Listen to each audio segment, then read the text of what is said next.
Okay, so let's just jump right into some action here. We're going to be firing up 12 tables of 25 NL. I don't know who this guy is, so I am going to check raise him. So I can take control of that. I'll call here, fold here.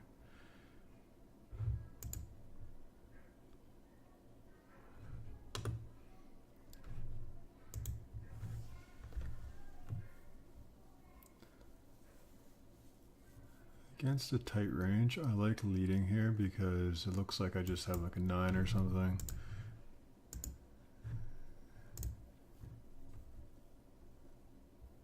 Actually, Milo XM, he's a fish.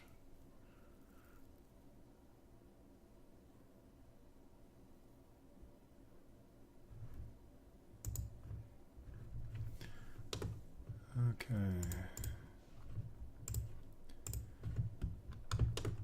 So, can I jam here? I'm going to jam and make it look like I missed a flush.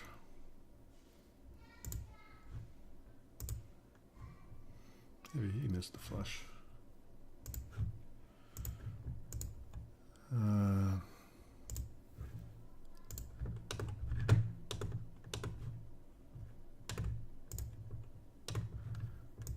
Should be, this guy is so nitty. He has a 1% 3-bet. I'm just gonna flat call here. He's a rag. I mean, I'm gonna have a hard time folding this now.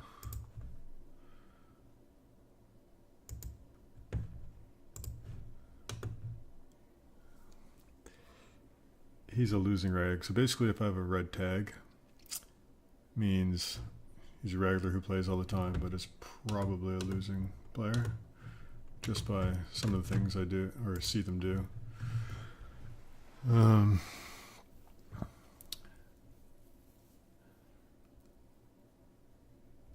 Just gonna flat here.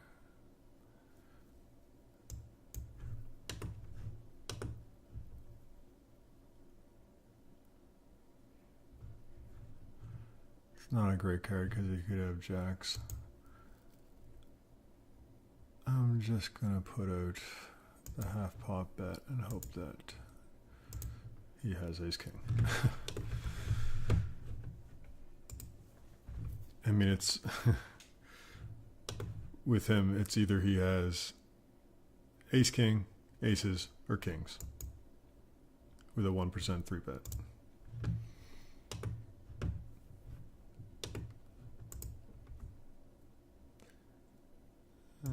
Only 50 hands on that guy. Not going to try anything crazy there.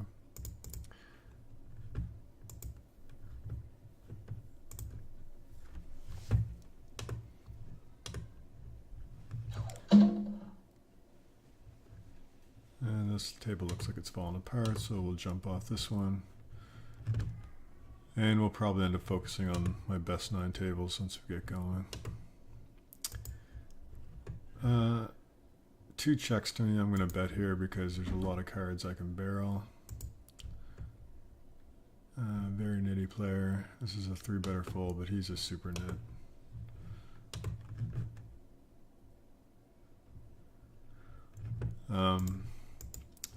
One thing I will mention is I have a very aggressive image. I 3-bet a lot for full ring. That's probably because of my 6-max background. I want to 3-bet that, but still got a 3-bet ace king.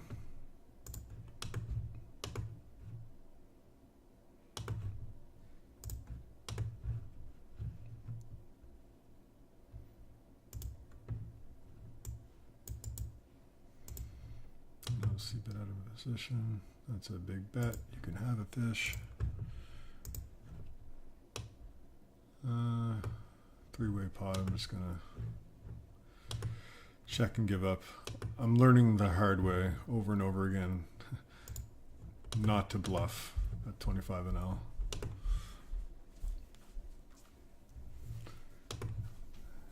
It cost me a lot of money.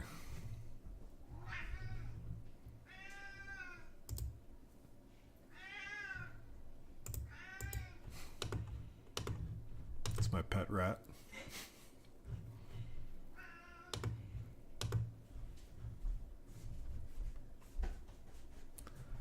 Okay.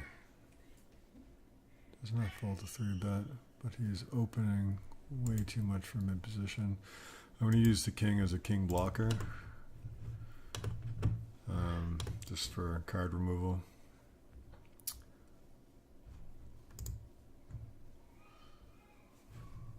This guy's a winning player at this level, or used to be. He's good enough to make the light 4 bets, but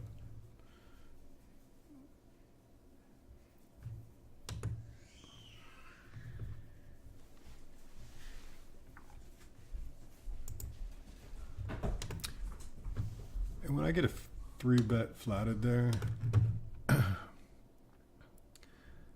mean, it's basically 9s plus ace king, sometimes ace queen. And with me not having a diamond, I'm just going to check and give up here. Like I said, he could have 10s with the 10 of diamonds. I'm going to have to barrel 3 streets and pray that he folds. There's a good chance that he still won't. That's the crazy thing about 25 and L. So I'll just let it go. The min 3-bet, again, sometimes it's complete bullshit, other times it's just the nuts. It's really hard to tell with these fish. I mean, see a flop, I mean, that's a good flop. Now, 10-9-6 with 2 clubs, there's a lot of really bad cards that if he actually does have a hand, will slow him down. So I'm going to put in the check raise here.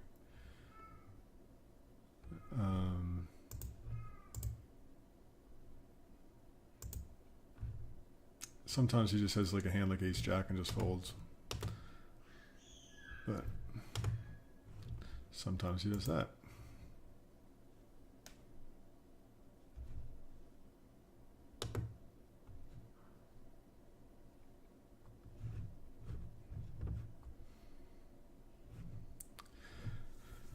So I'm not sure what he was really repping there once I 3-bet, but 3-bet the flop, sorry.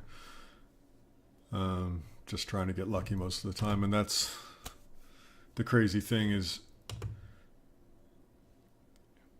you know, I flat queens there, for example,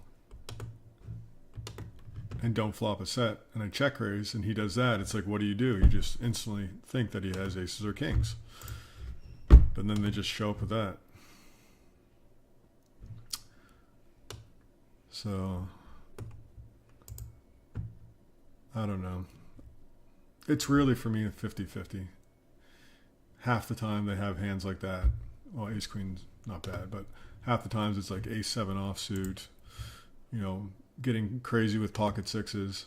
And then the other half of the time, that min 3-bet is the nuts. It's aces or kings. So I just kind of, you know, try to play smaller pots until I have a good idea of what they have. Queen jack suited under the gun. I mix things up. Could 3-bet this. Other than the small blind, I don't really worry about getting squeezed here that much.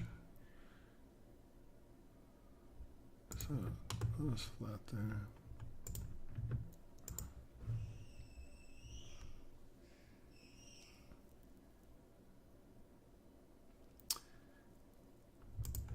Okay, so we don't have much hand history there. It's a tough one. I'm just going to let that go. Got bases over here. So, by me calling, he has more aces in his range than I do.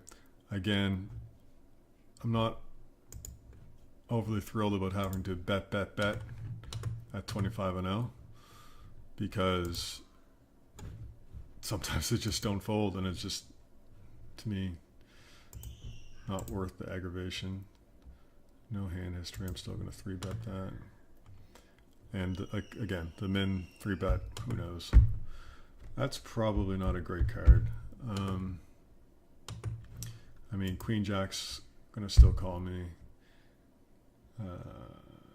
King. I mean, if he has King Queen, we'll find out here in a second.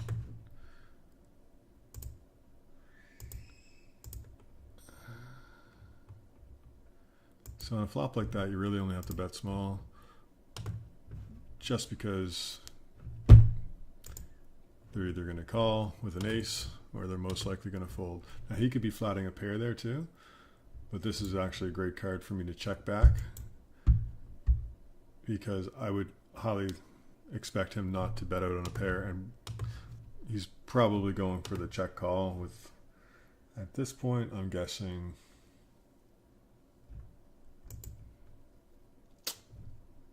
I could value bet here for 9s, but sometimes he has queens. 6s aren't going to call. I wouldn't think, but you never know. So again, when I raise pre-flop, I have more aces here, so I can barrel a lot of cards, such as this one.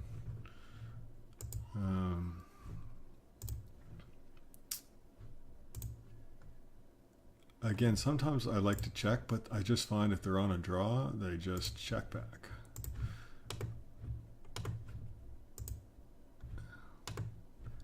So at this point,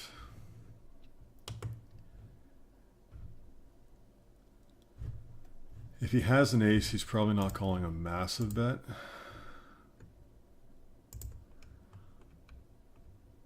And if he has a missed draw, he could... ace jack. He's going to call 375. I could bomb that and make it look like a...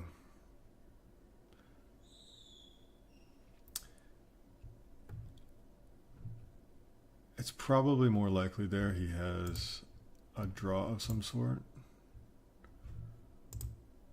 8, 9, clubs.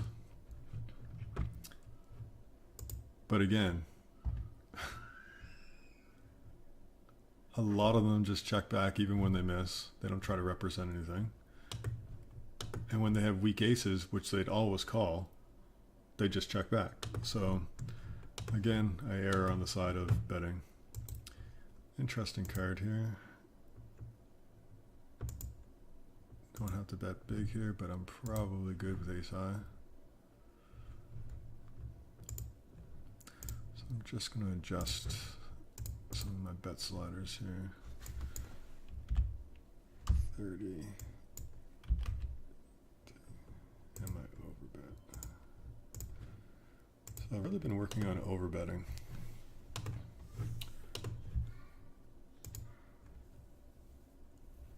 Looking for good spots to do it. I'll show you a hand after this session that I thought was a great spot. When I backdoor to queen high flush, thought it was really hidden. There's 4 to a straight there. Is trying to get looked up by obviously the straight, someone who thinks I'm bluffing. A lot of these people can't fold, you know, trips or 2 pair. So sure enough, I overbet, and the guy had just called me with the ace high flush draw. He had absolutely nothing on the flop. And the crazy thing is he flatted with the nuts.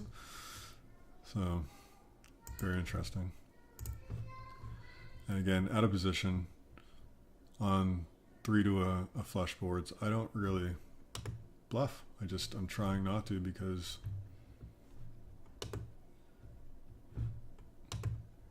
they just call.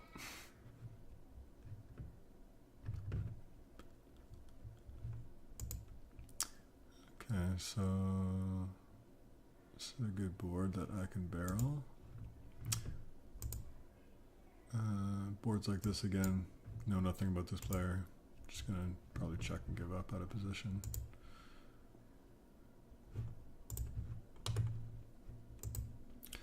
When he checks back there, I'm not overly worried about diamonds at this point. You can have a lot of one diamond hands.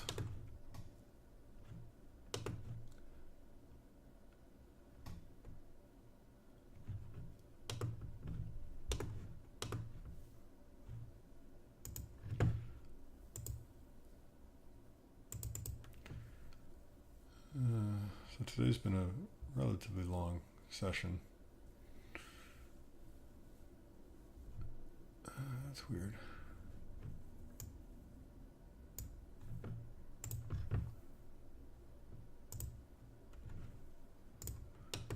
Gotta let that go.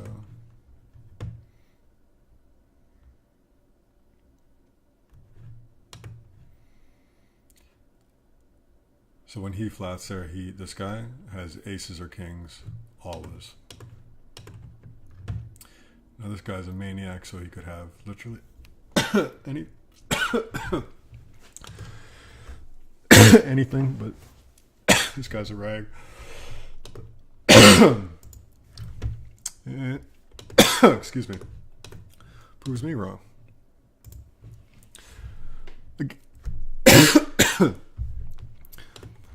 Again, I don't know. Excuse me.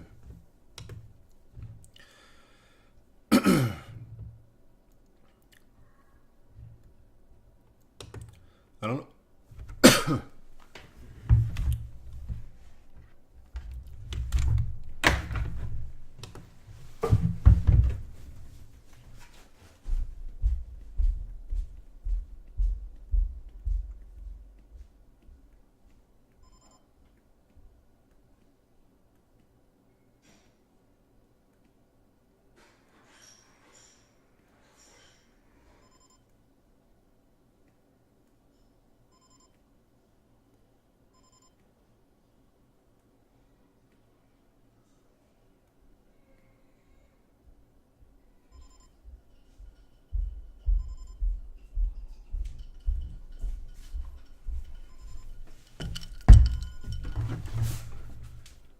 Okay, sorry about that. I was just choking on a granola bar. So let's get back into action here.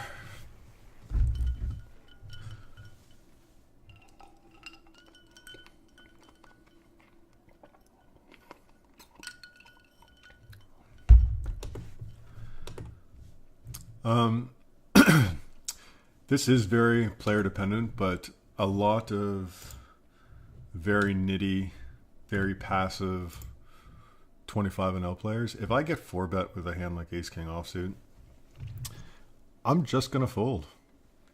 Because at this level, their range is literally Ace King, Aces, Kings, and once in a while Queens. And that's really, excuse me.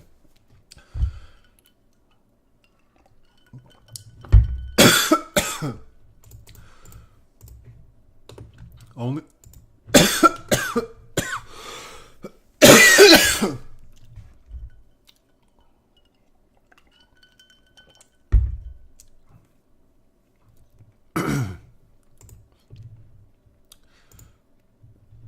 maybe I'm not cut out for the radio.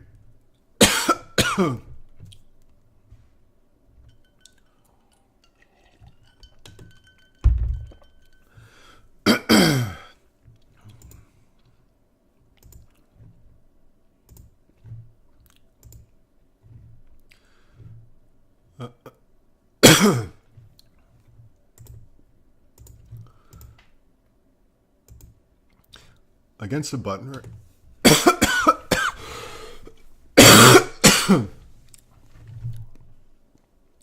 I like leading just because they're going to have so much air.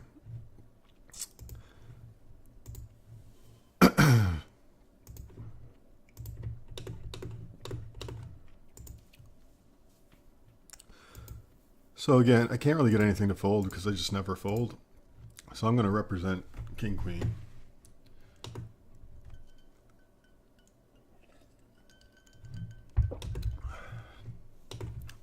So this guy's very, very nitty. If he had a hand like, okay, if he had a hand like King Queen, or ace king on the turn there, he would check back a lot of the time. So once in a while here, I'm going to get stacked by, you know, aces, kings, queens.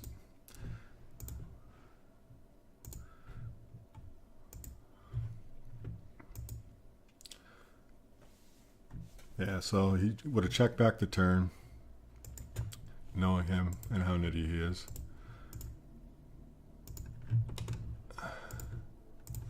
I could have went for the check raise on the river, but again, he's such a nit that he'd probably be scared I have a set and just check back. I'm going to fire here again because this looks like a good card for me to barrel. He's going to think that I'm just betting it. If I get raised here, it's probably 2 pair or better. And depending on how much he raises, I call for my...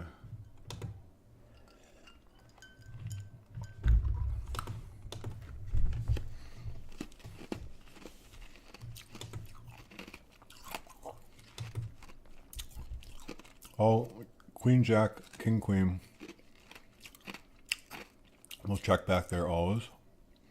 If he bets here, he's got 5, 6, missed diamonds, or 2 pair. So this is very bold. I actually played this really bad. I should have probably donk led the river about a 3rd pot. Seeing as how I mean, it's only 25 hands, but he hasn't played a hand. I'm going to give him the benefit of the doubt that he has a hand like, I mean, he could have anything. He could have a set. Oh well. You win some, you lose some.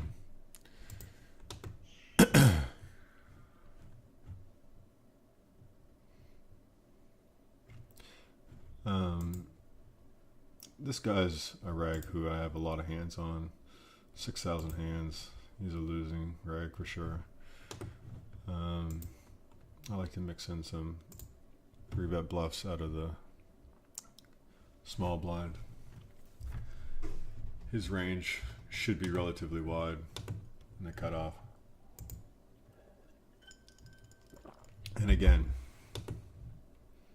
I kind of just, when I do get called, I just kind of give up because they're not paying attention to when I do give up and when I barrel. And I honestly could never even get this guy to probably fold a hand like 9s. So it's just been my experience. It's like, what's the point? What's the point? For every one that I do barrel off and get him to fold, he calls down with ridiculous hands every other time. So it's 1/2 dozen other. I just find it's not very profitable to try to barrel, especially when I have a very, I do have a very aggressive image to all of these rags because I more or less just fuck around with them a lot. So when they do pick up a hand, they're just basically never folding. Ever.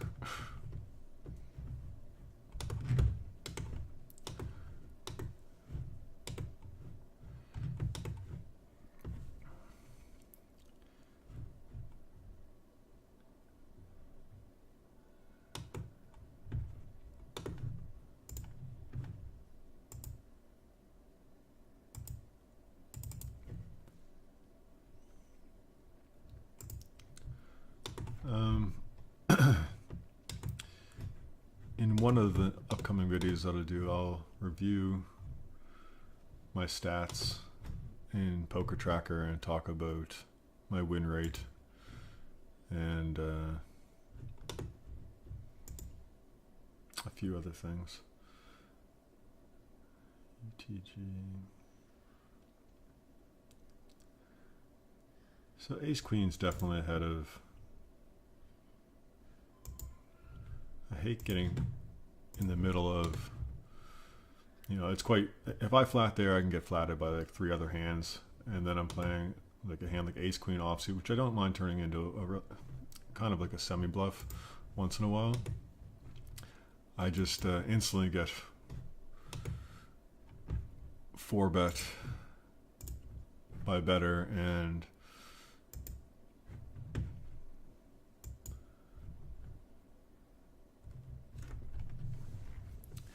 so this is one of those flops where just betting,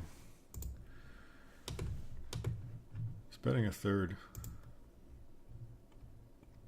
normally works, and I obviously messed something up in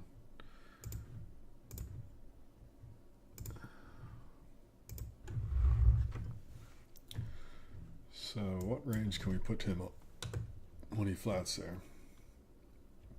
Jacks, queens, kings, aces, jacks or queens. I'm just never good. And again, I could raise, but what, to get snapped off by quads or jacks full? So here's a good squeeze. Again, this guy's a terrible reg.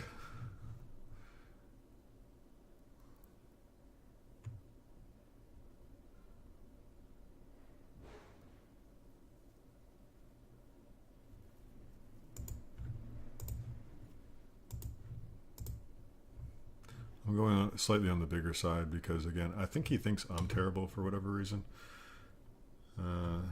Don't have great odds to call there. I'm just going to ship it on this guy. If he has aces, he has aces. Because I have the ace of clubs here, I am going to check. There's not a ton of hands they can call me with.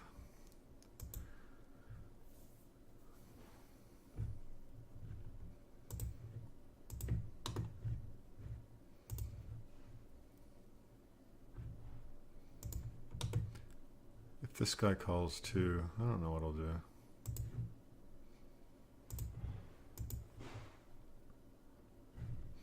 I didn't get snapped here, so he definitely doesn't have aces. I don't really care about a heart, so I can check there. I'm just gonna flat here. Again, can't really raise. If he checks back here, I can get called by the jack of hearts here. If he checks back here, he's just giving up. If he bets, I'm going to check raise on the off chance that he has a draw or like a set of nines. That makes it easy.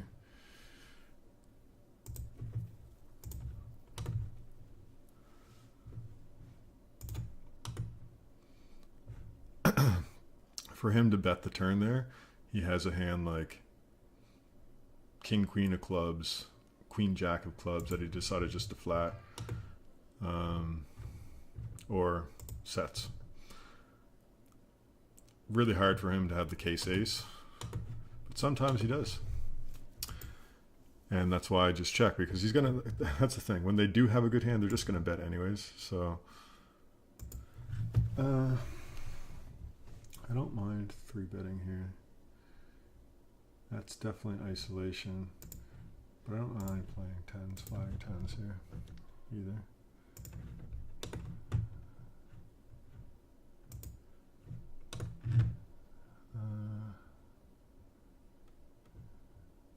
Because I just had aces, no one's going to believe me if I squeeze there. I'm just going to flat and see what he does in the turn.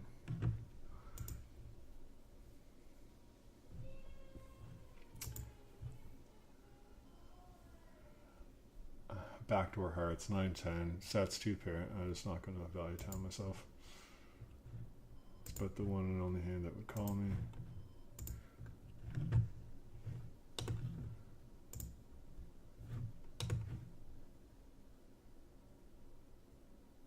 I expect him to bet all queens. He could probably even fire king jack again, thinking that I just have a 10. If he checks and gives up, he wasn't calling a bet anyways. To bet 3, I'm not even gonna.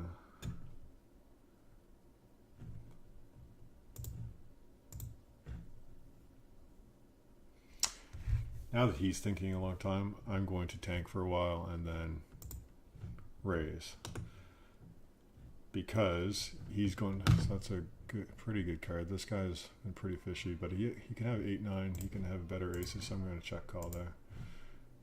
I'm going to value that. So this, I'm going to try to make this look like a bluff. As in, I don't believe that he still has a queen because he took so long. Now, if he does have a queen,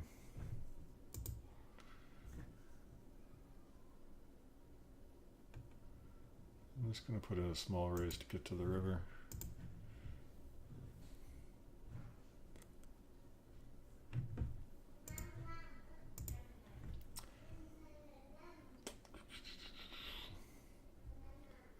Sometimes he just has the ace of diamonds, so let's see what he does on the turn.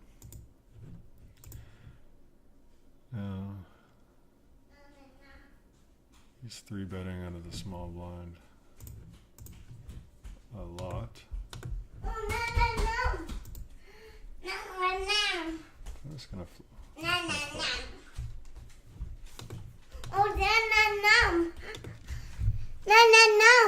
M&M's, yummy. Thank you. Is that for Daddy? I'll just get a red.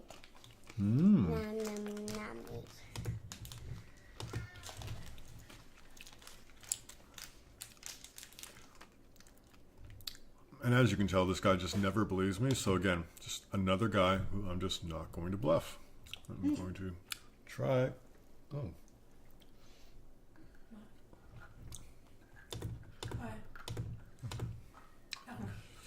There's a good chance we both have ace-king here, and he could easily just have a diamond and willing to check call. So I'm just going to try to get to a cheap showdown here. It's a pretty good card for me. You can still have a hand like tens.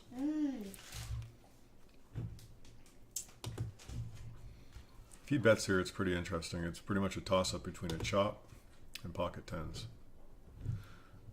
So I'm going to check it down here, thinking that, again, chop or pocket tens. I'm not getting tens to fold at this point because I'm not repping anything. Yeah. So, same hand.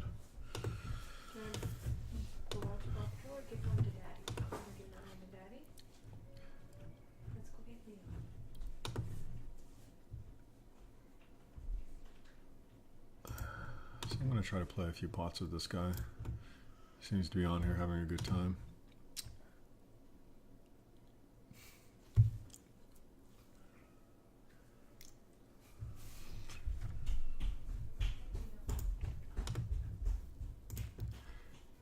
This guy squeezes a lot, so I am going to 3-bet this hand. He's opening his button a decent amount. You know, when he pots a turn, you got it, bud. There's better spots.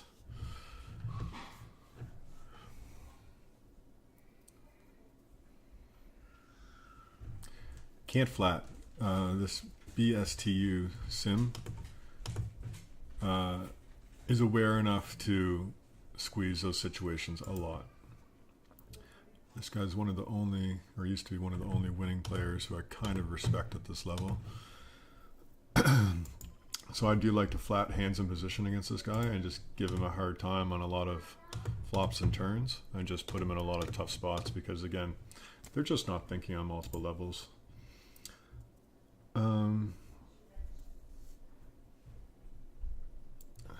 So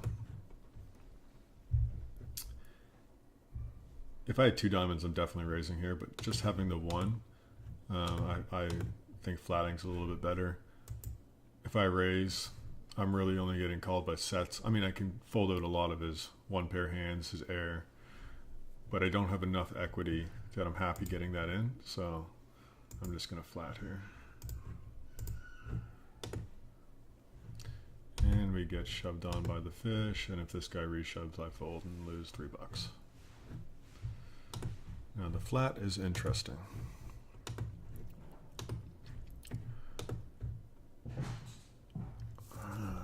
$5. I mean, I'm getting great odds here. And if I turn this, I'll stack them. So let's go. And there it is. So right now it looks very much like I have a flush draw or a queen. So when he just shoves, I snap it off.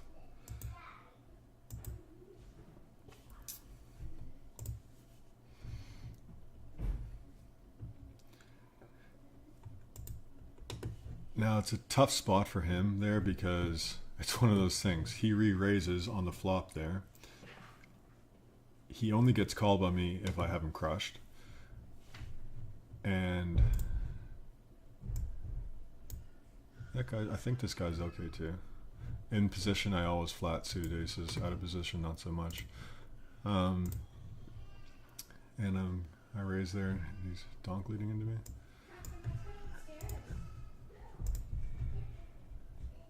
And that's a massive 3-bet, so you can have it. Yeah, so if he repops it there against a short stack, you got 11 hands, whatever, or flipping. There you go.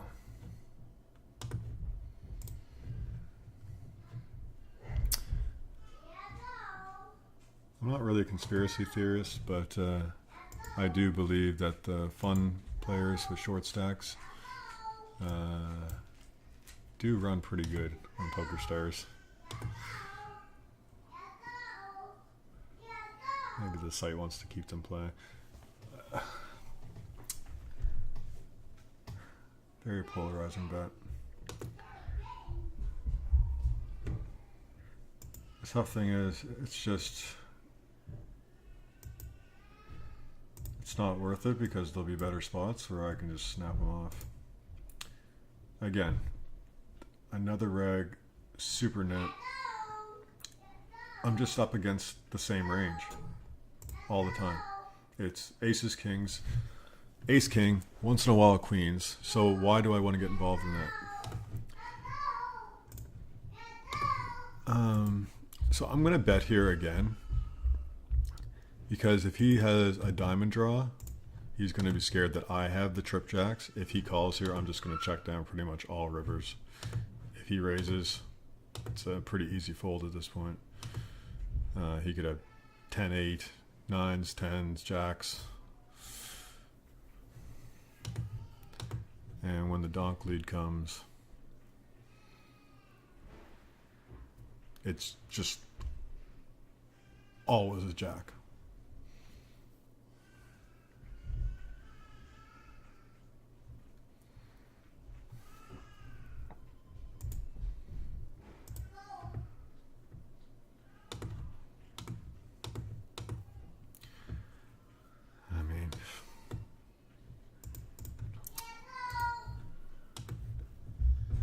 If you're brave enough to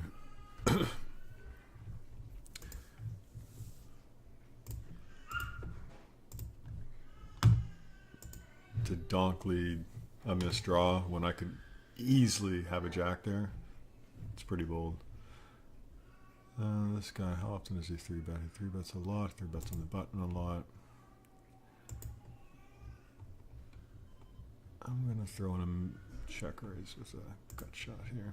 Once in a while, I'll check raise gut shots. So this is the fish that just stacked me with the 9. And I had the pocket 9, sorry. So I'm just going to ship the queens. And he actually has another flip. Jack? Jack?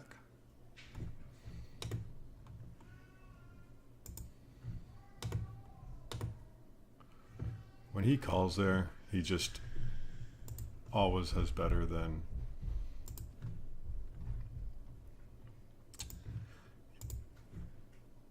ace jack. Like he has sets, queens, aces, kings. So I feel like I have to double barrel this.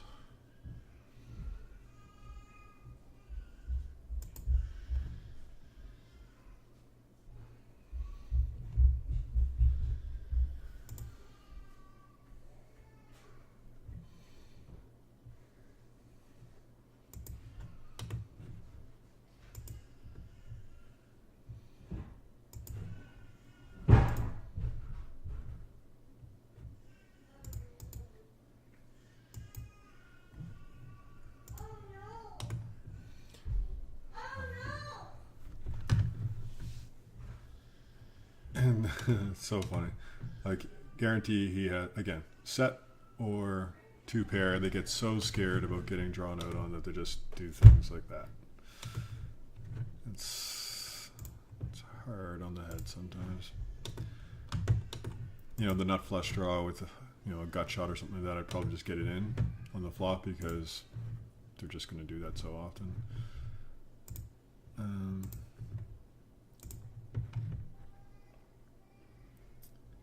Size good here a lot.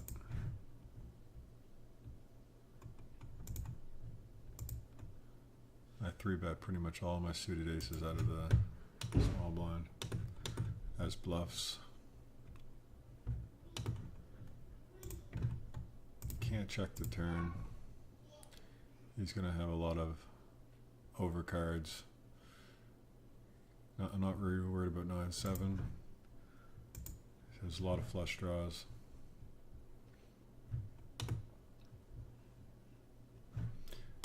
Only problem is I don't have many 8s raising UTG. So just gonna check this back and hope that he didn't hit a 10. And he just flatted queens. Maybe I value tied myself there.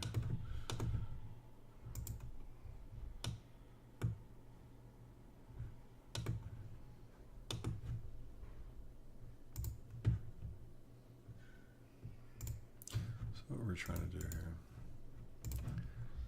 change the bet sliders to 30.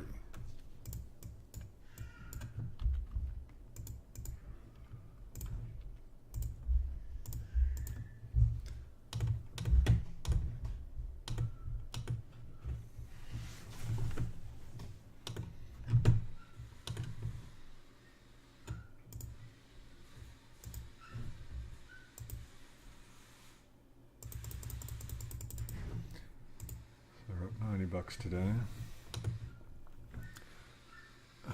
Again, tough. You're raising 4x UTG.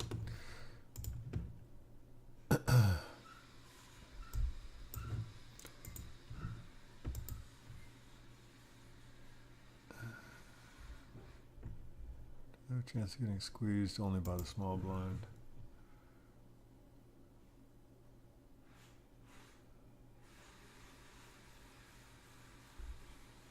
Three bets a lot in the cutoff.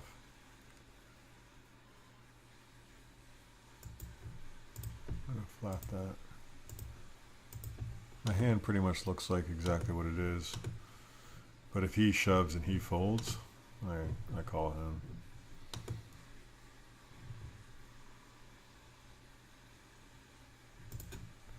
I'm probably going to call this off because I feel like there's a lot of overcards gone. And this guy's 3-betting. I mean, wow. This is probably just a fold. But over 34 hands, this guy has 3-bet. Big blinds twice in there. They could both have ace-king. Ship it.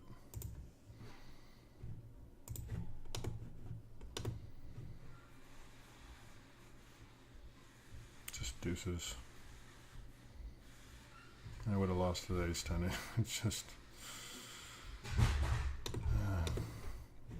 25-0.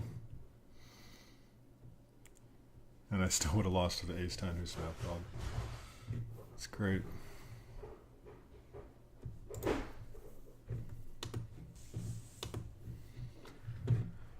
That's great. I'm gonna flat here, letting this guy hopefully squeeze again. And reshove the 10s down the throat.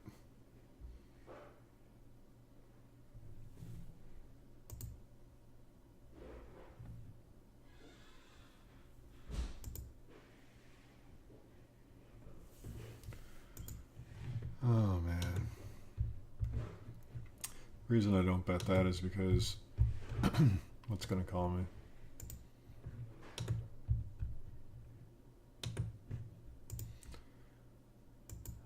Those hands suck.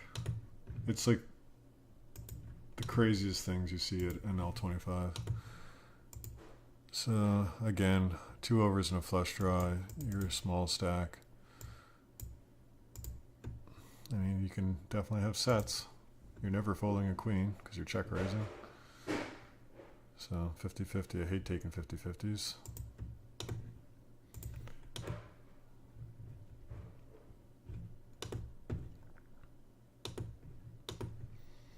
I mean, those are the hands that make the session, right? That queen's hand, $63 pot.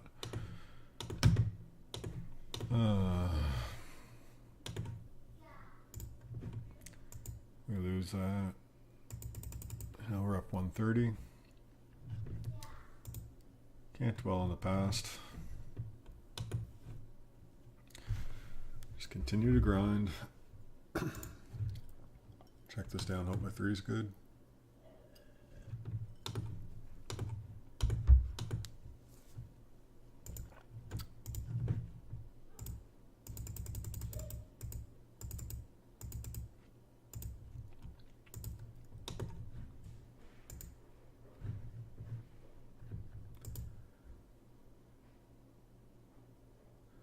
So he's not folding a ton from here, so, and none of these guys are going to squeeze.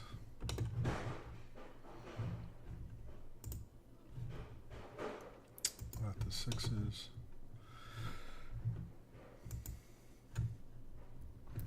I'm just clearly this guy can have anything, so the thought of folding a hand like King Jack suited isn't overly appealing. So we're gonna bet. We got a few hands on the go here.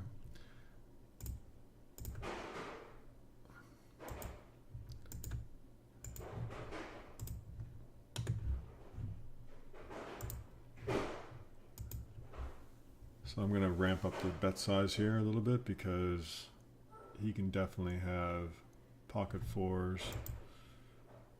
And this guy's playing back at me. 3's probably a good card. King Queen suited, a flat position. Let that guy go.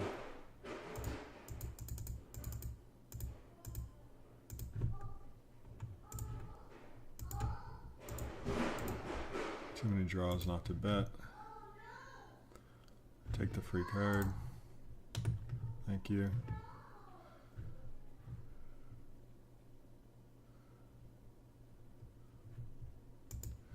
Could have a lot of ace king here too, though. Which is funny because he has to think what my hand looks like.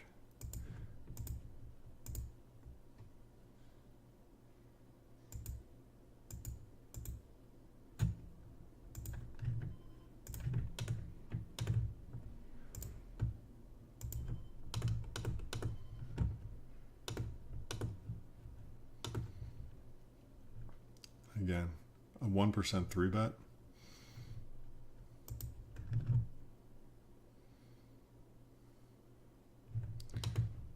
The crazy thing is he just has so much ace king.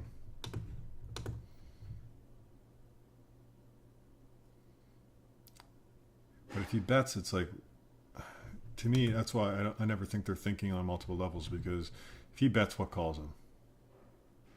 I have a lot of missed flushes. I have queen jack, can't call. I have ace queen, can't call. All those hands bet.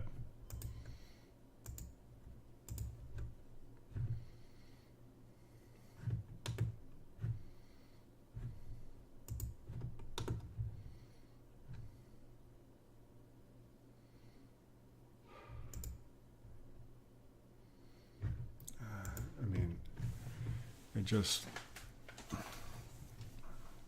looks like a bluff.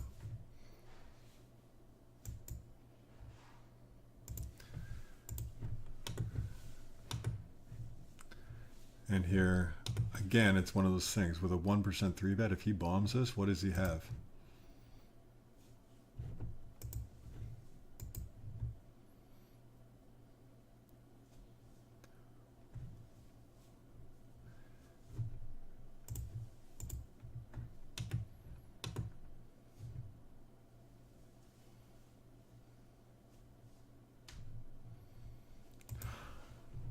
mean, it's crazy that I'm thinking about folding here, but I think it's just a lot of aces.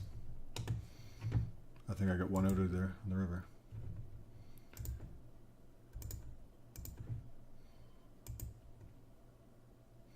But then they're just bad. I'm going to pot control this.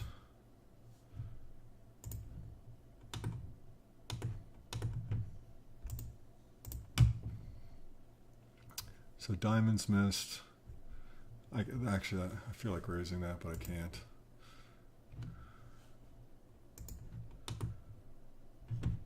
We're going to have to talk about some of these hands in another video, because it's crazy when you just think, like, why are you betting there? Makes no sense.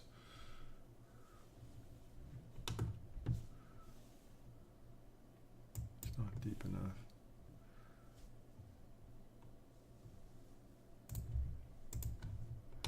I'm gonna let that go.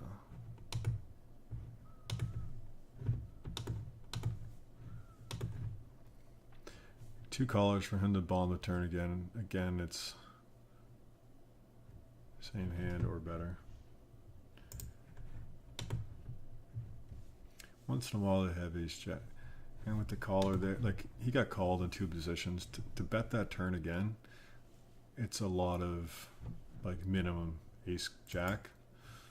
And then, yeah, I guess once in a while.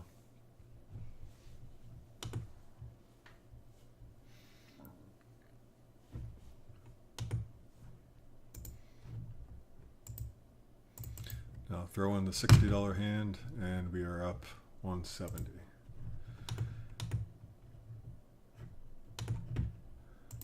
Could squeeze this. He doesn't raise an early position enough.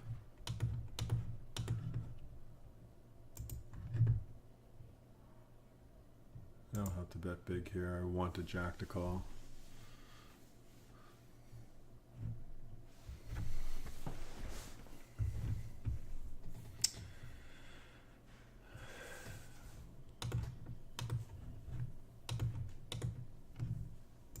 Ace king suited in the bottom left. See what develops down there. So when you have a guy with a 2% free bet, free betting a UTG raiser, there's not many hands I'm calling with. But they call.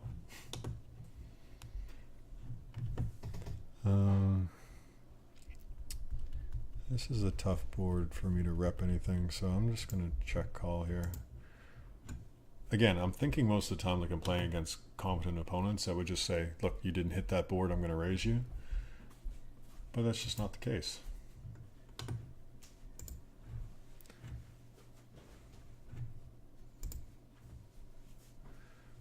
Gin on the turn.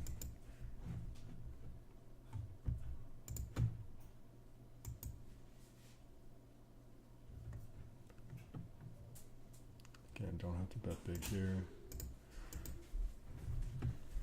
So when I check raise here, it looks pretty bluffy.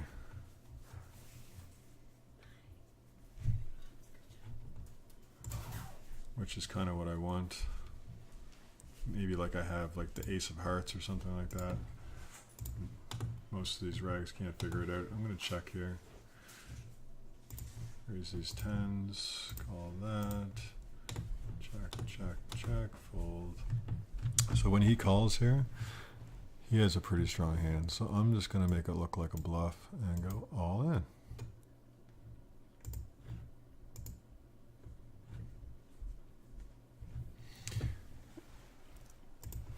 I don't have any three bets on this table, so I'm going to... Once in a while he's going to get me with a 4 there. It's a pretty good card. Go for the check raise here on the turn.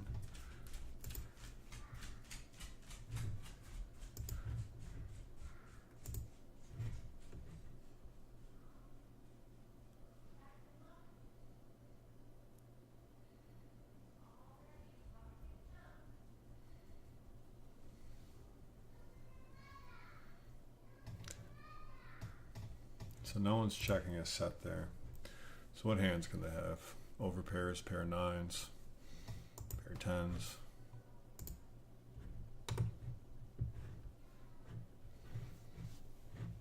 Probably missed value by not betting it myself on the turn. Yeah.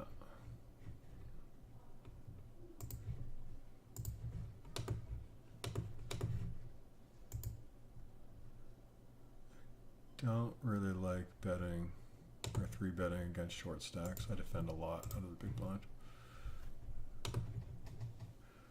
Ace or five?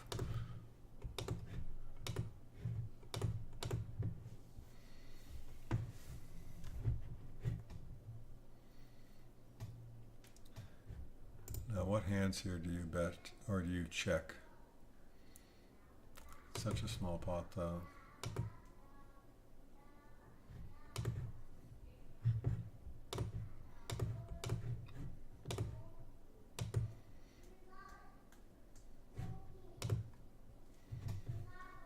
For him to bet here now, it wouldn't make much sense.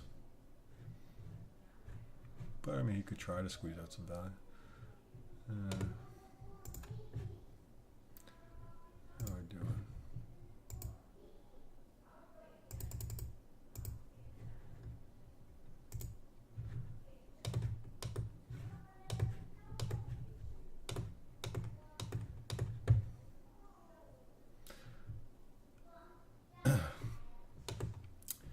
The fact that he bet on the river there, just going back to that hand when I had king, queen of clubs, I did block ace, king. You have to think that if you actually wanted value from your hand, what's going to call you on a bet that big? Okay, we're going to three bet here.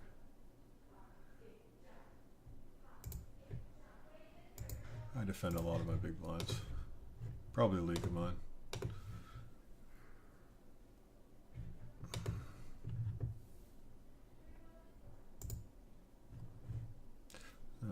Should look at that.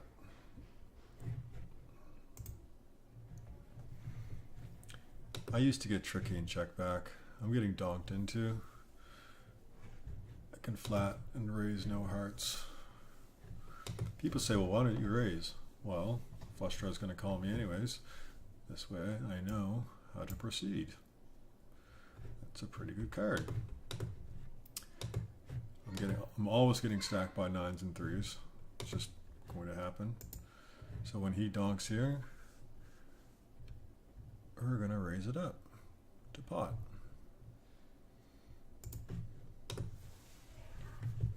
Stack worse aces, make a bad call on the turn for hearts, and when you have nines and threes, I lose.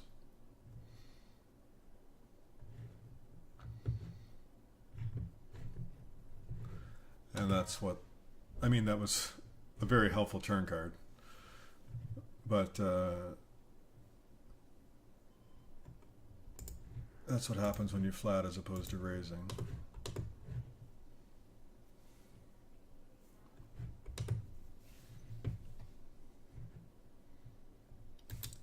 I'm going to note this guy. W stands for whale. The good old check raise. This is why sometimes I check these flops back. Because really, let's see what develops on the turn. So that lowers your chances of having nines. You can still have sixes.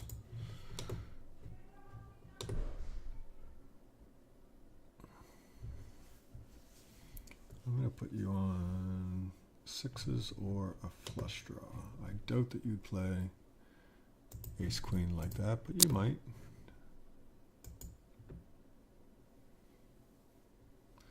Jack 10 whiffed. Spades whiffed. Would he have bet the turn that strong with a boat? Maybe. Now that he's checked and kind of given up, if I bet, boats call me, ace queen calls me, and 9 calls me. I'm getting donked into there. Good job, buddy. So I just check it. And the fact that he check raised king queen means that he would definitely check raise ace queen. What are you raising the button here? You fold a lot, so let's throw in a 3-bet. Out, whale.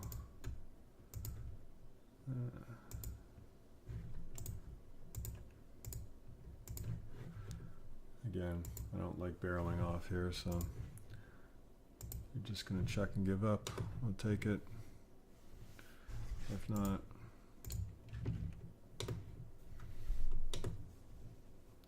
see the fact that I could have probably just check folded there. Folding the 3-bet such a high percentage. Anyways, let's note this guy.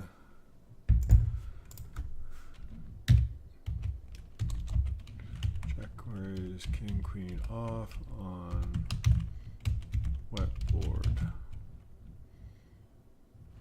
Queen 9-6.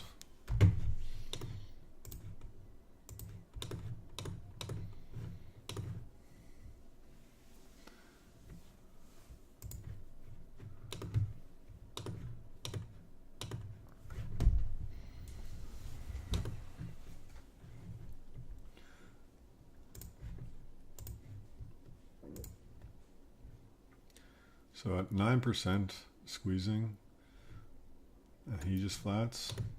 Again, my suited wheel draw aces, I flatten position.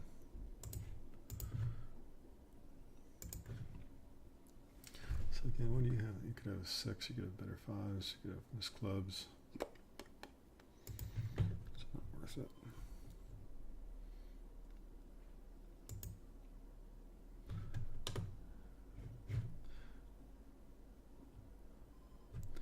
So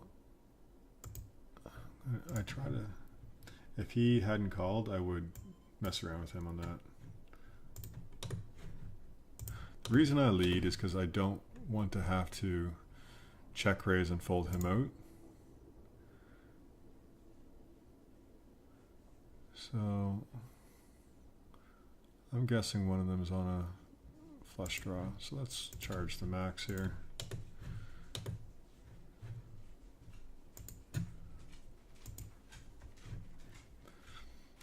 I could raise as a bluff, but they just call with any club.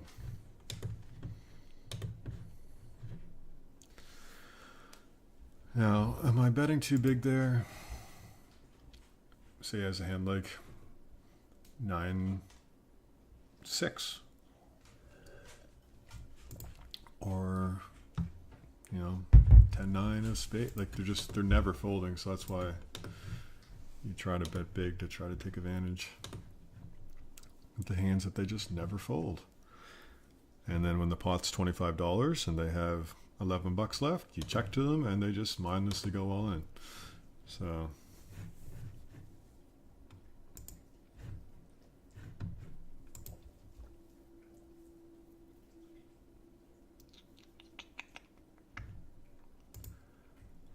I would raise this if I was last to act. I'm just going to flat again to see what develops on the turn. Could be a leak there. If no one raises,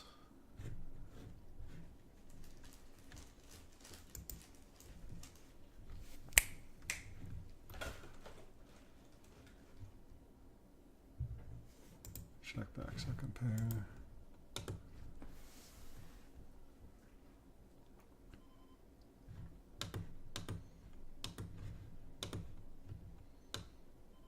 Jack of diamonds, I'd probably call that.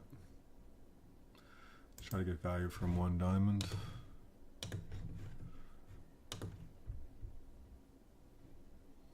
A really bad one.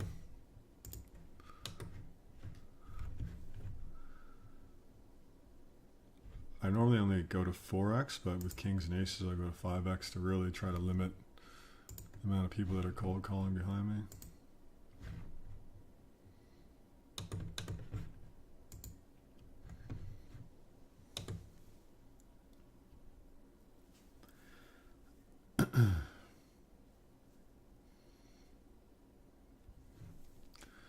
So fours do that. Queen 10 does that. And lots of flush draws. Jack 9 does that. Not a great card.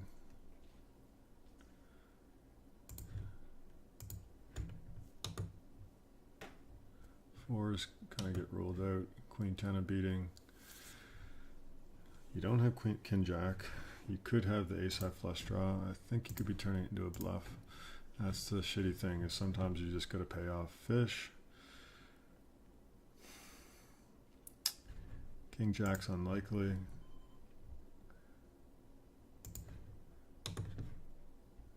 I mean, ace queen or the ace high flush draw.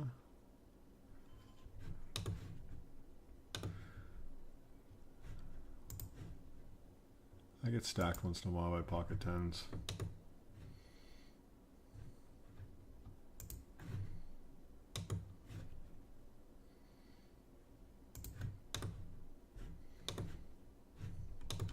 I also charge a flush draw. And let's value that. My sixes.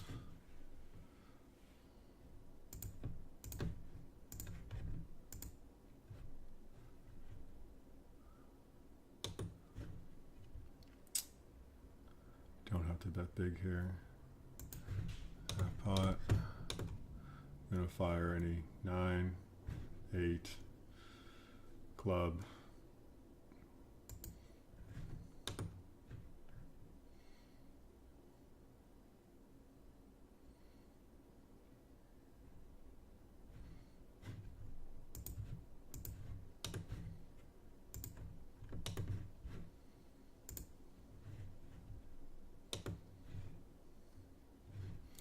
It's a pretty good card. I'm going to call it off.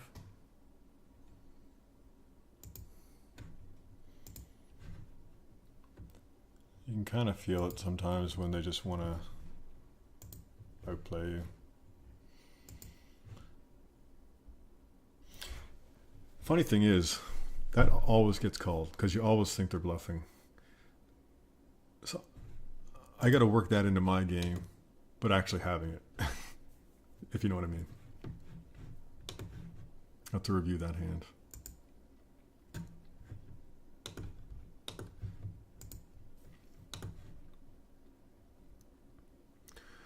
Again, half pot bet.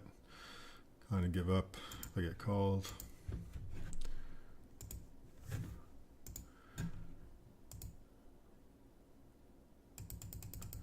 So, you know, we'd be up 220 if it wasn't for that monstrous suck out. Somehow this guy's all of a sudden stopped playing hands. Was that just a huge tilt? Raise with deuces and just got horrendously lucky and then decided to play normal. Guess we'll never know. I only got 60 hands on him, so.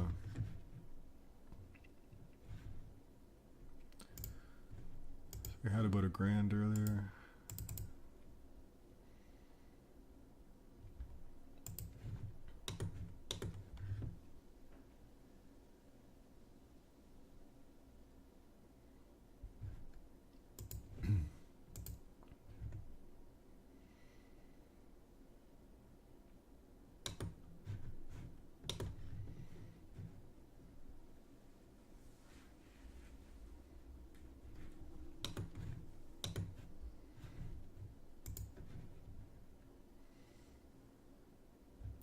No history, not going to 3-bet the tens.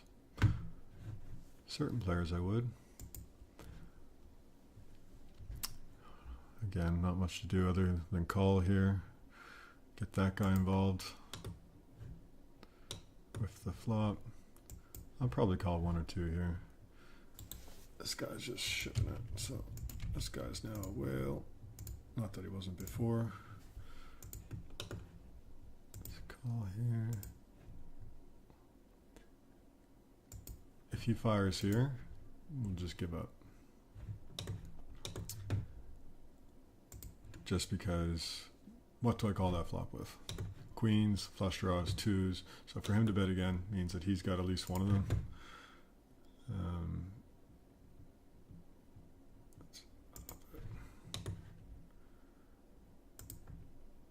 Be nice to pick up a hand here before he goes busto. So what do you limp with then? Call 8x. Should fold him.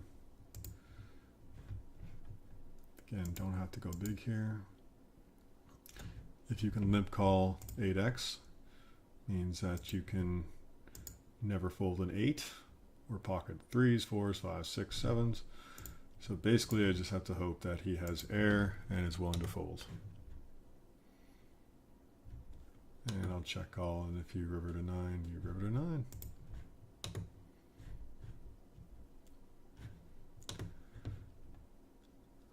I mean, 8-9 is pretty logical why you're limping, but 8-9.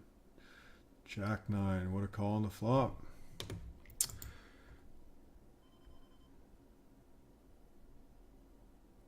And so this is going to be a 3-bet for value because he doesn't fold to 3-bets.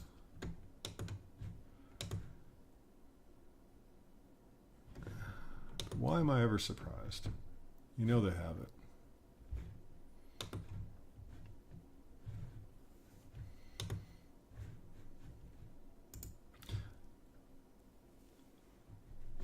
Yeah, I don't know if that's a call on the river there or not. Again, players like this guy here is going to overvalue like pocket 7s, so for me to bet and then get raised, it's the lottery.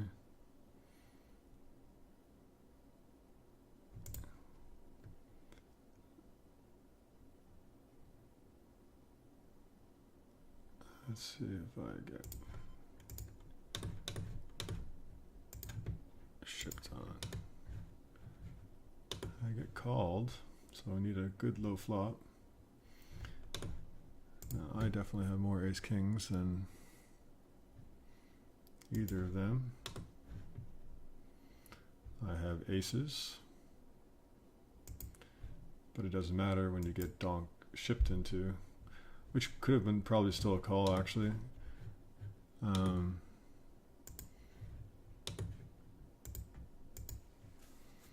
Because it's more than likely a flush draw. And let's value the ace here, try to get called by Jack 10.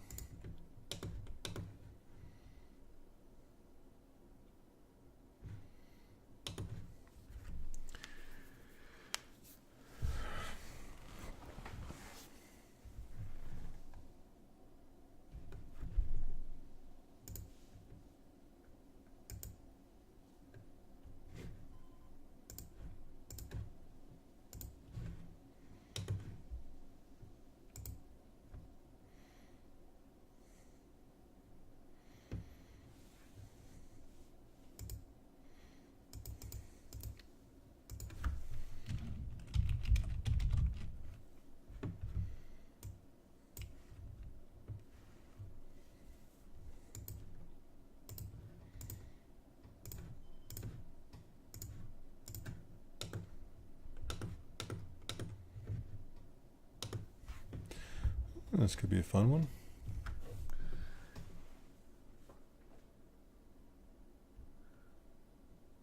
So this guy's really fishy, so again, I'm not going to let how much all these players have.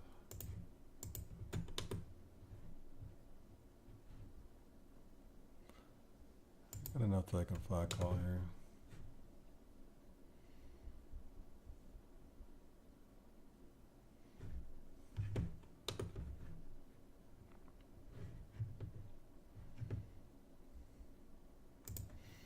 More worried about him actually having a hand.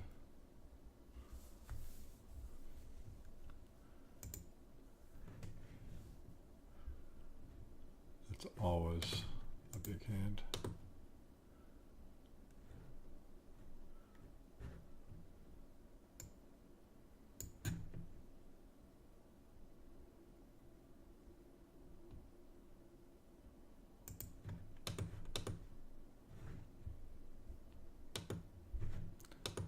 Raise that.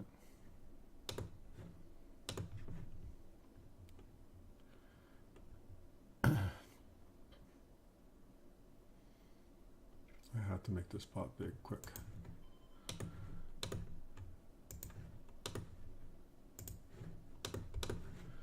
were pretty deep.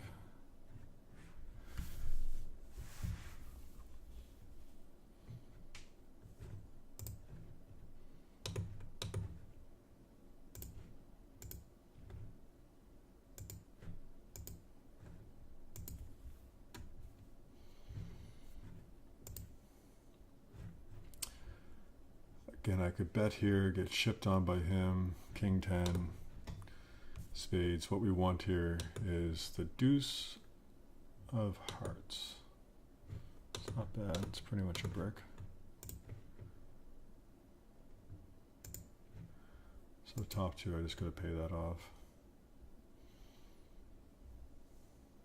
Especially such a small bet.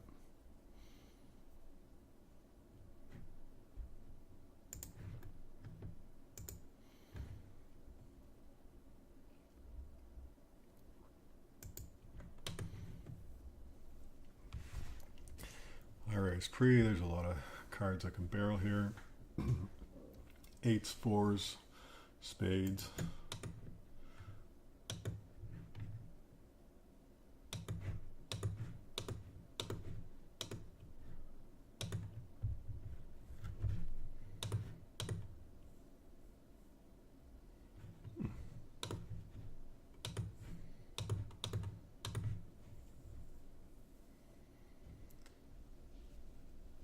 I feel like if he actually had it there,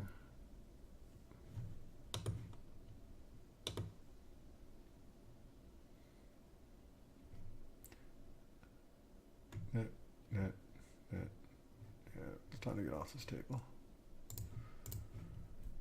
Okay, what other tables do we need to change here?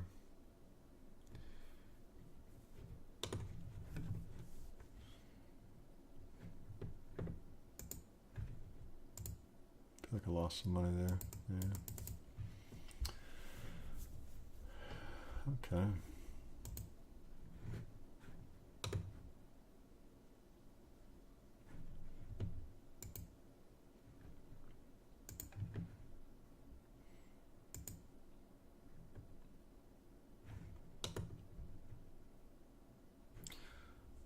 For a min raise, I have the most threes in my range, so I'm going to donk lead.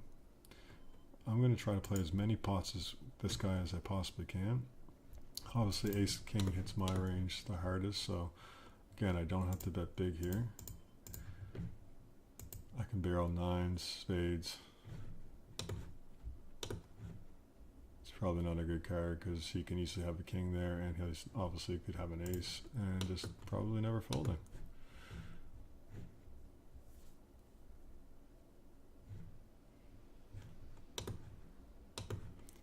Give up, give up.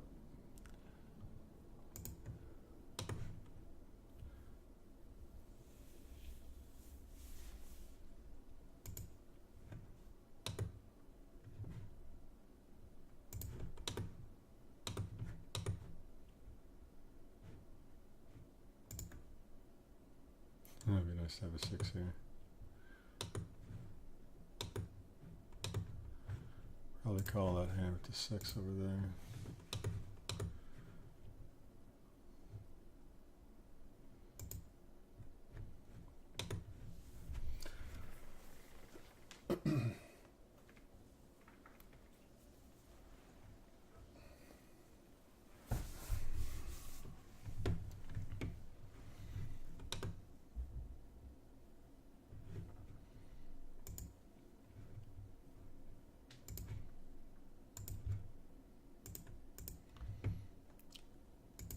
All tens are going to call me. Queen Jack. This guy's very nitty with very low aggression. So if I ever get raised throughout this hand, I'm just going to let it go.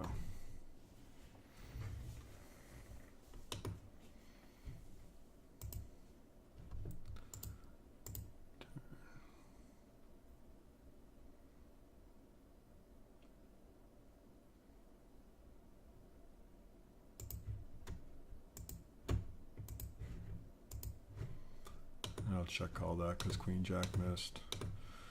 You should bet most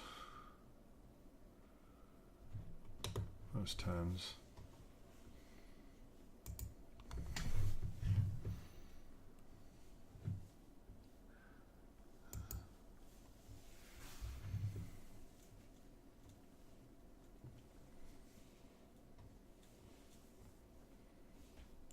So I'm going to try something here. I'm going to smooth call this and then bet like 50 cents to try to get.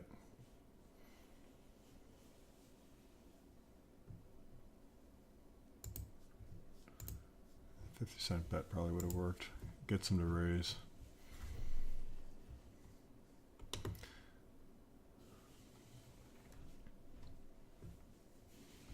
Same thing. Bumping it up to 2.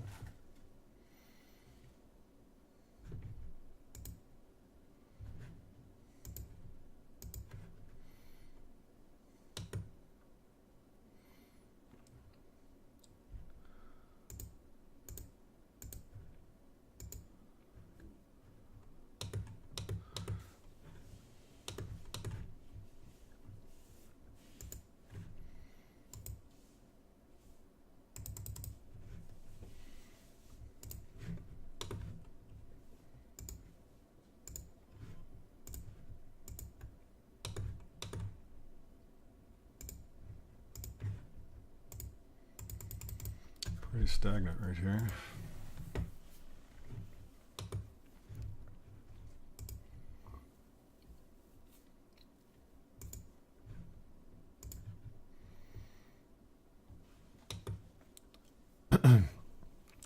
Pocket fours again. I could bet. I don't know if it's worth it.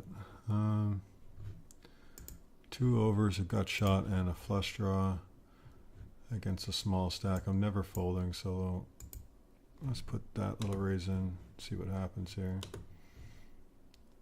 Have to call off $2.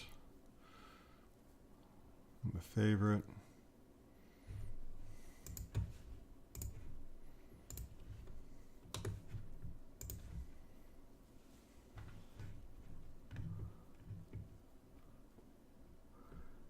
I would have 3-bet him.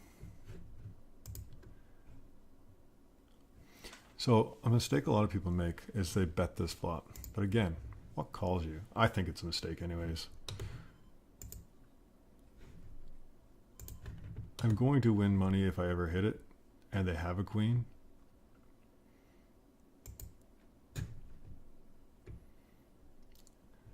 Weird situations like this. If I'm ever going to call a bet, I normally donk lead. Looks like I never have a queen here.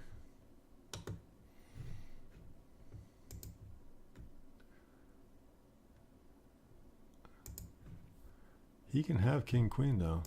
He can have better flushes.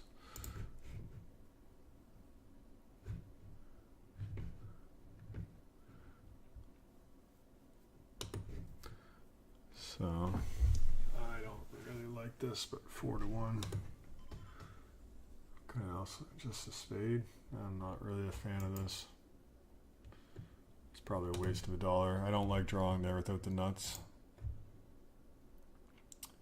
Again, I don't mess around with Rex who just min-raise and do things like that because he likes his hand. He's never folding.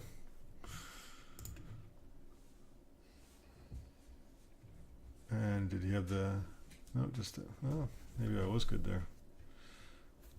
To everything. My pair outs.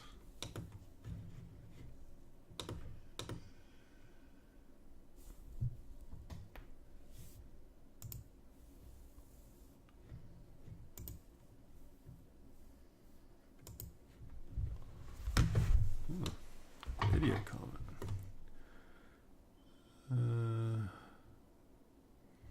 He folds a lot. Let's bump it up here. I literally have 0 3-bets on this table, so just don't like that it's on the button. Could squeeze that actually too.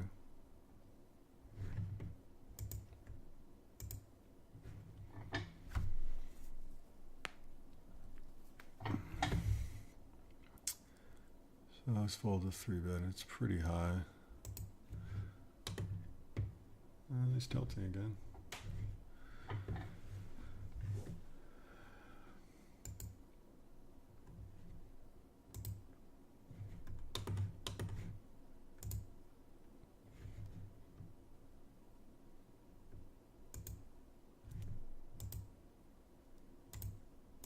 So this guy barrels a lot. Oh, there we go. Aces.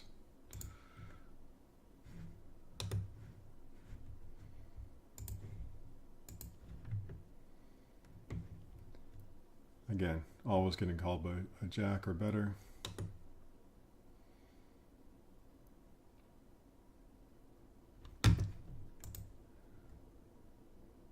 Yeah, so he barreled his turn draw, which I would have done the same.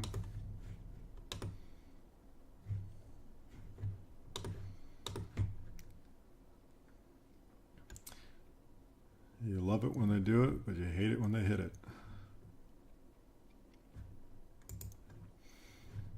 I would have been steaming here just like this other guy. Oh, is that the same guy by the chance? No.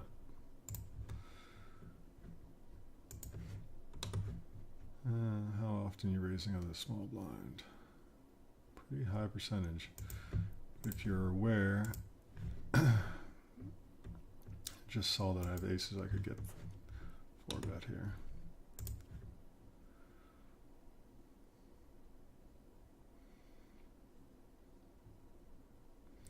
I like to keep, not that anyone's paying attention, but my 3-bet stats around like 6%. So this session, I really haven't 3-bet that much. I got to get used to talking and playing at the same time.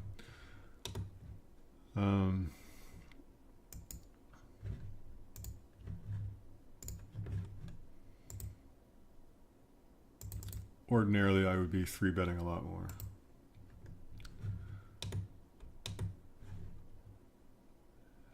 Does he limp? Once in a while. Always beware of the limp re-raise. I still use it once in a while. If I have guys that I knew will not 3-bet me, but they'll isolate raise me, I'll limp with aces. UTG.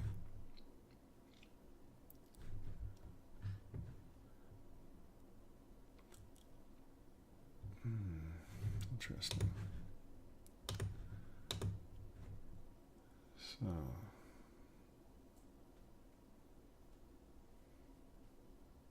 he's capable of raising 3-bet for 4-bet, so he knows kind of what's up.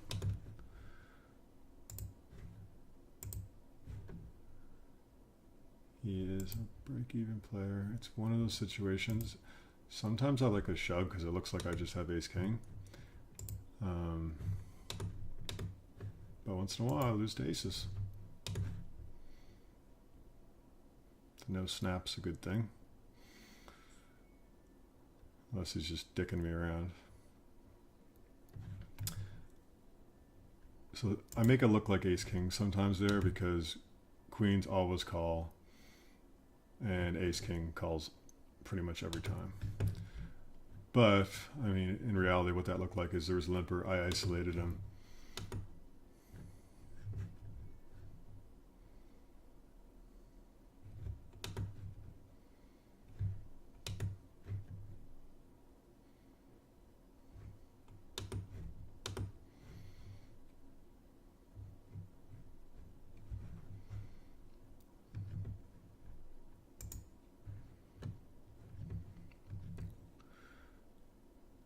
Who's this guy? So I have a little bit of history with this guy. He does a lot of really weird things, like midden raise the turn on like a super wet, like 3 to a flush board type thing with like a set.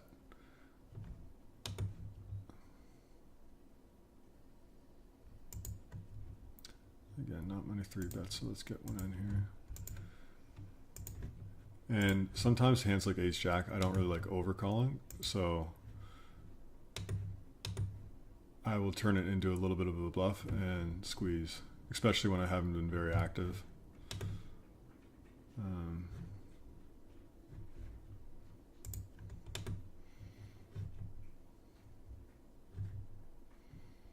Again, with people be looking at me the same way with a 3-bet of that.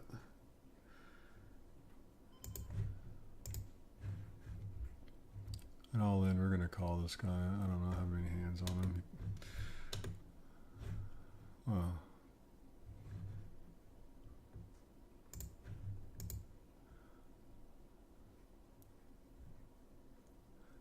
It's like ace queen suited off flat position. Again, when he reships here, is he a winning player? No, he's not, but it's ace king. So all I'm praying for is it's a flip. Like I'm just praying it's a flip. And it was. And I win.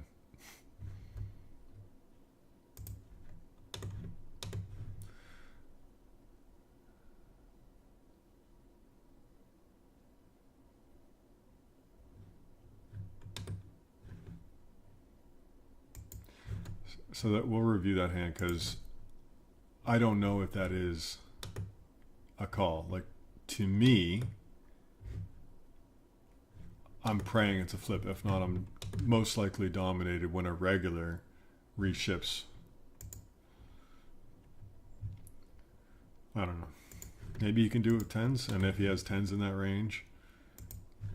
But to reship all in, it's different between just calling.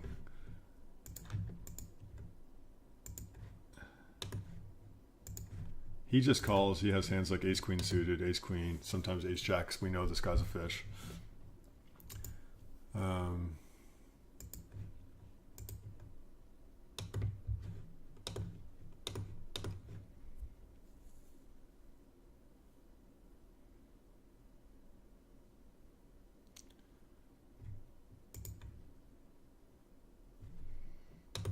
If someone had bet there, that'd be interesting.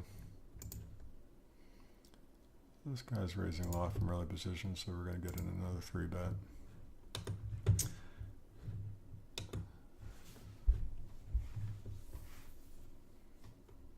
Huh, makes that easy.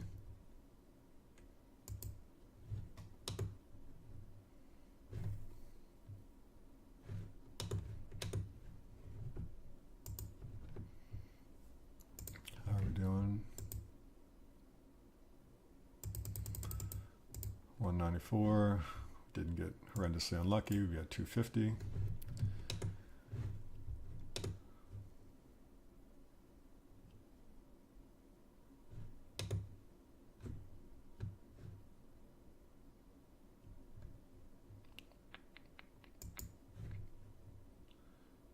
How active is this guy?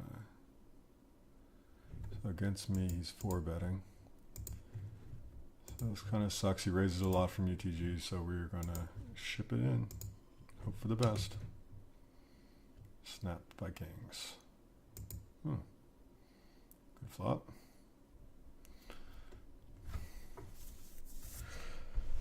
So yes, we did get lucky in that hand.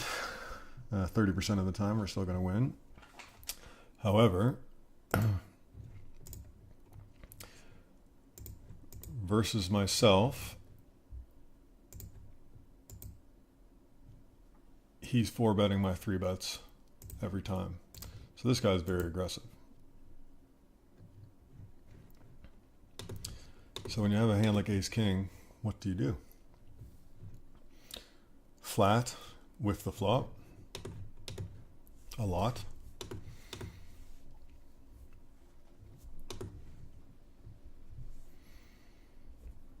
Ship it, knowing that he can have hands like ace queen.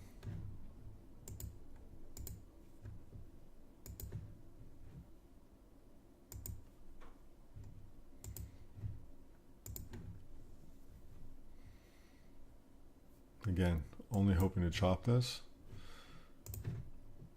I know he could be just tilting. It's a weird fold that a lot of people aren't going to like.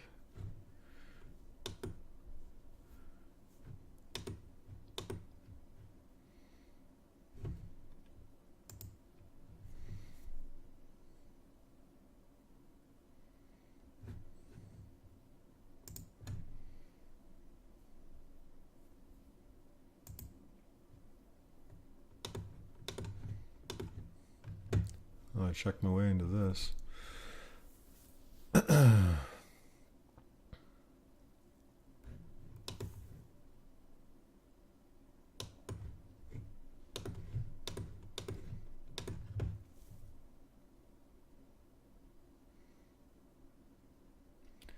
mean, he's going to value bet all his 2 pairs. He has a lot of tens.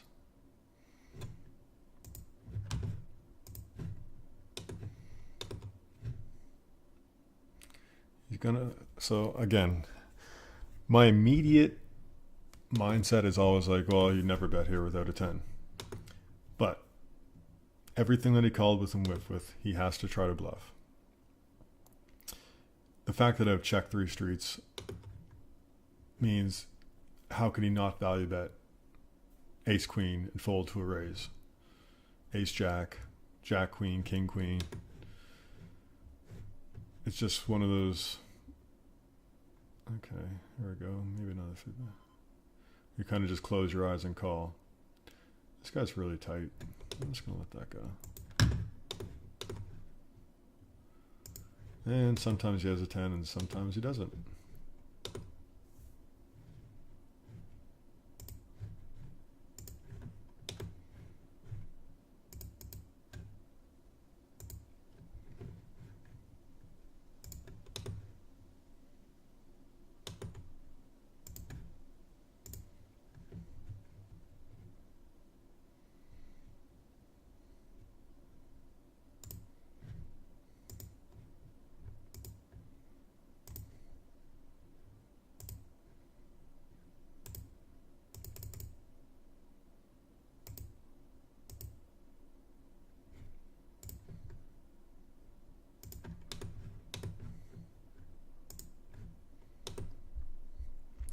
Check call.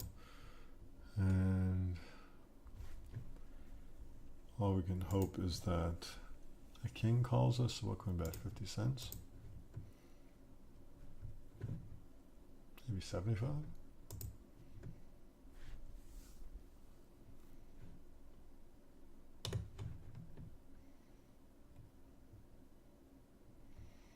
Don't know much against this. Don't know much about this player down here with the ace queen, so I'm just going to flat deuce. No. But this is what can happen. Oh, and then you just flop that. But typically, you're playing, you know, a 4-way pot out of position.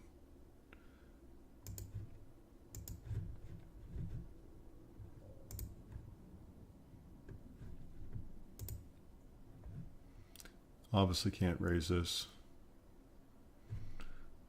Have to hope that whoever has the case ace makes a hand. Could be this guy. He could just have a queen.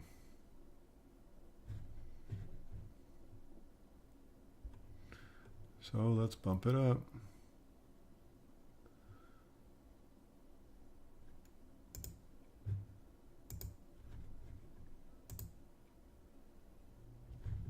And there's your ace. So I think if I check raise,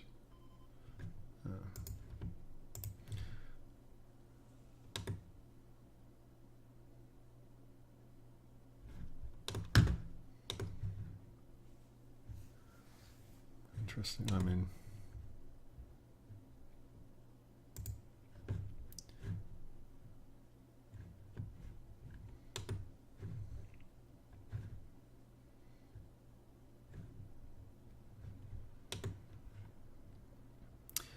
so now if we notice some of my tables, I'm playing like a 13-8 and still getting action. So while I'm sitting here thinking to myself a lot of the time, like, how do I look to my opponents? Because I'm always contemplating that. I think, to be honest, most of the time it doesn't even matter. Because they're literally just playing their cards, and I always think people are playing the way I play, or on my level, or above my level, for that matter. But they're not. Very rarely.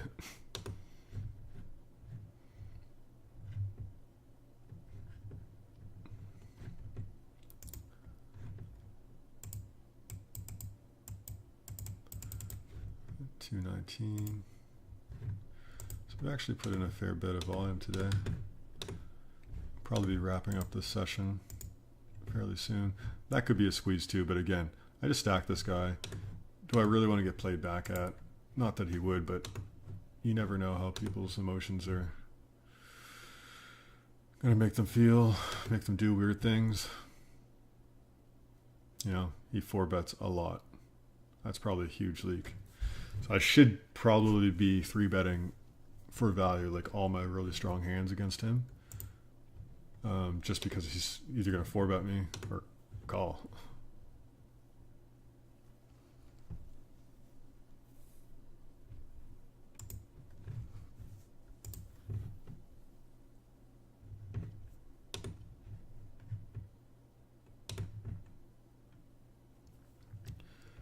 Isolate the limper. People still do that in 2017. I can get 3-bet by both of these guys know what's up.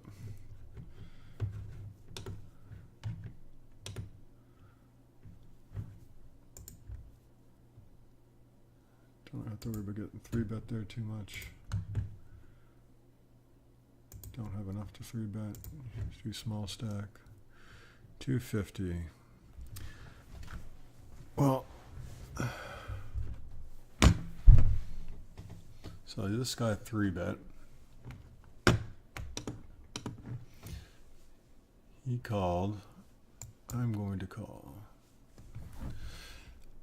Jack 3-2.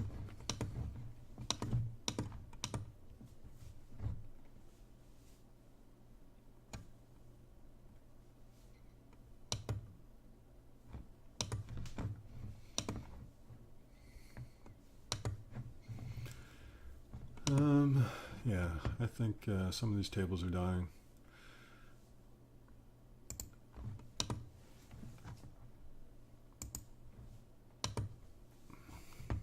And once in a while, just because he's a rag and I have to put something in here, if he had bet there, I might throw in a raise to rep the flop straight or like 2-pair or something like that. But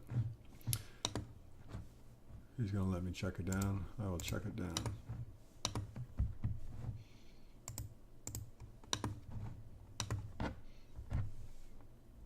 I mean, that hand made no sense other than trip aces on the river. But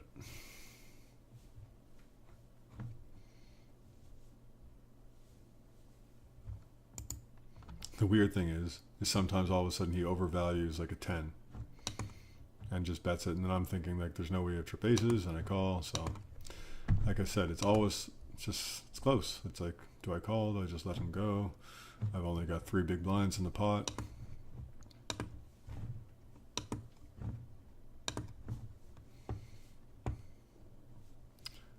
Yeah, I think we'll call it a session. Yeah, relatively low 3-bet. 6%.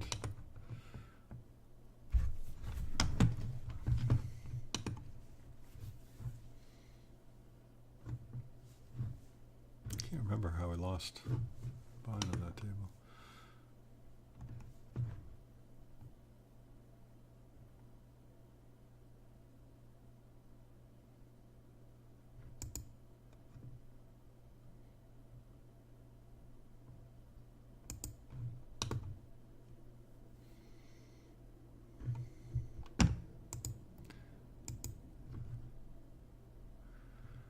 So, obviously I have a lot to work on as far as commentary and even gameplay, but it's something I'm going to continue to work on. I'd like to be playing the 50s full time in another 2 weeks.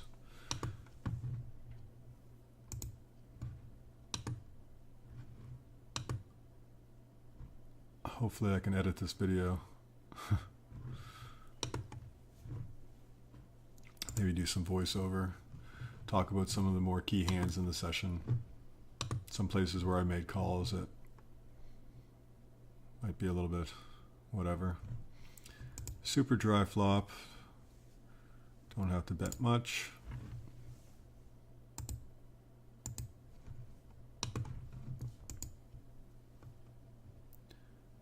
Bet.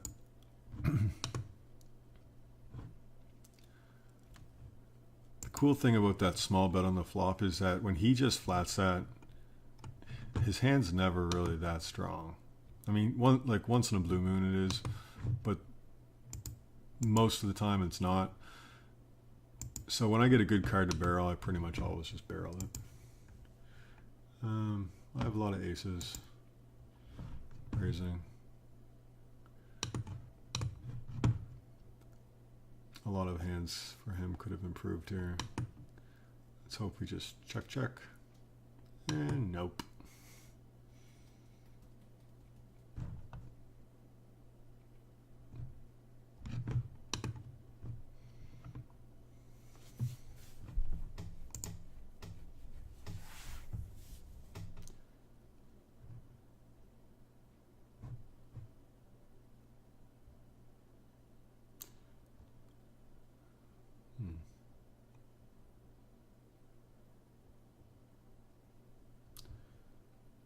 So I normally just put out a small bet,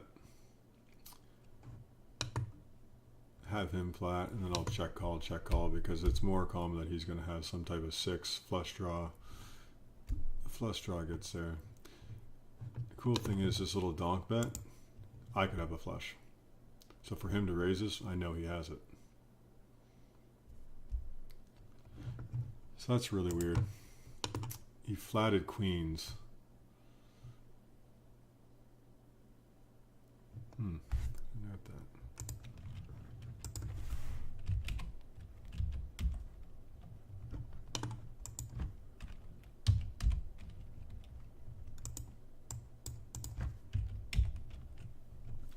Maybe later.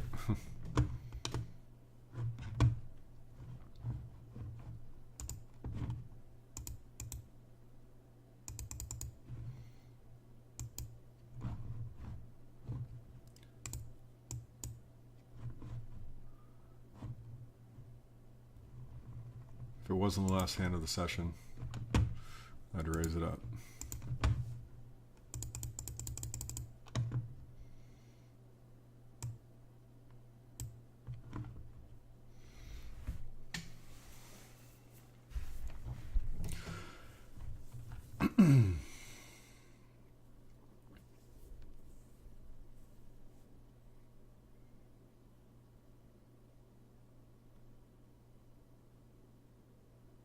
Can we pick up aces in the last 3 hands one more time?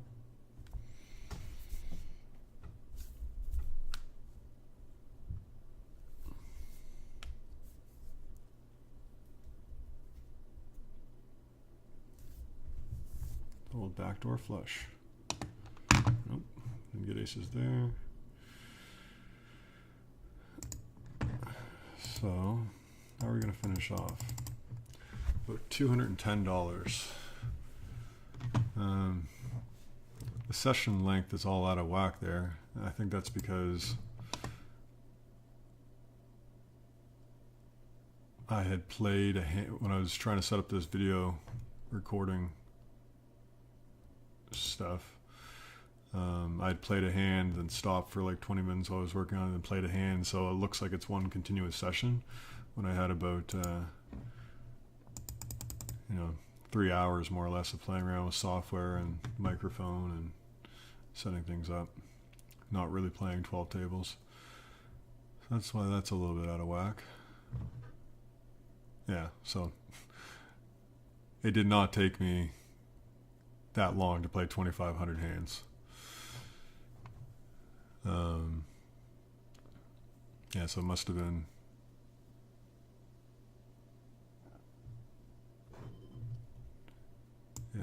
probably about 4 hours of setup. And I did play probably about a half hour this morning. But it just looks like it's all one continuous session, so interesting. Okay.